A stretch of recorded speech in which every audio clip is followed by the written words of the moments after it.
მონაწილეობას არ ღებულობს. ბარტყი არ აქვს. 20-25 არც ბარტყი აქვს გამოსდილი, არც პირისაა გადამშვებული, არც ცვილია გამოყოფილი. ხუთკარს თავისი სხეული ადრე იძახოდნენ რომ აი სხეულით გააქვს თაფლი. რა სიცოცხლე აქვს. თაფლი კი არ გააქვს, თავისი სხეულით გააქვს ცხიმოვან, ცილოვან მასალის ნაერთები. და ის არის რომ აძლევს საშუალებას რომ უცები ააშენოს. ეხლა ის ამას დედა არ აქვს. ძალიან კაი. მოდი ესე ამას რომელიც აქ დარჩა.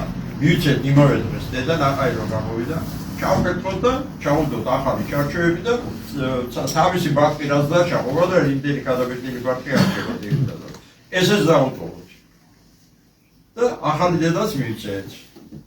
ის სადედები ჩამოუშალოთ და უყუროთ ის ნაყარი როგორ გამიტარდება და ეს როგორ გამიტარდება. ორ სამტრეში მომიალღებით გამოდოს. ზედა ყავს. ფუტკარი დაახლოებით თანაბარი აქვს და იქ. გააკეთებს ეს ფუტკარი თავის დედიანად. იმის დროს რაც ნაყარი რო გავიდა, გადაიჯეროთ. ახლავე გეტყვით რომ ვერ გააკეთებს. ეს არის სწორედ ფუტკრის ხარისხის შორის სხვაობა. ის არის ხუთბალიანი, ესენი არის უკეთეს შემთხვევაში 3 და 2 ბალიანი. გამოფიტულია ეს ფუტკარი.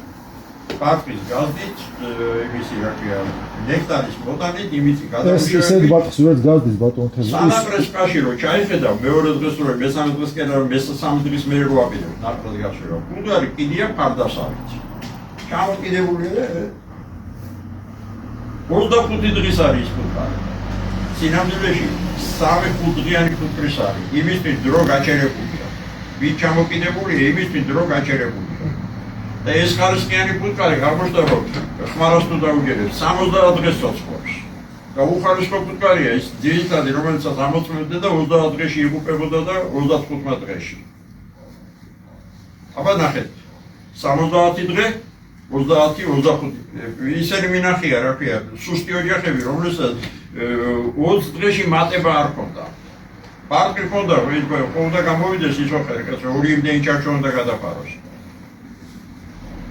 შიგრობელის იყო ის ფუტკარი გამოფიტულობის გამო 20 დღეში იღუპება 30-ში კი არა.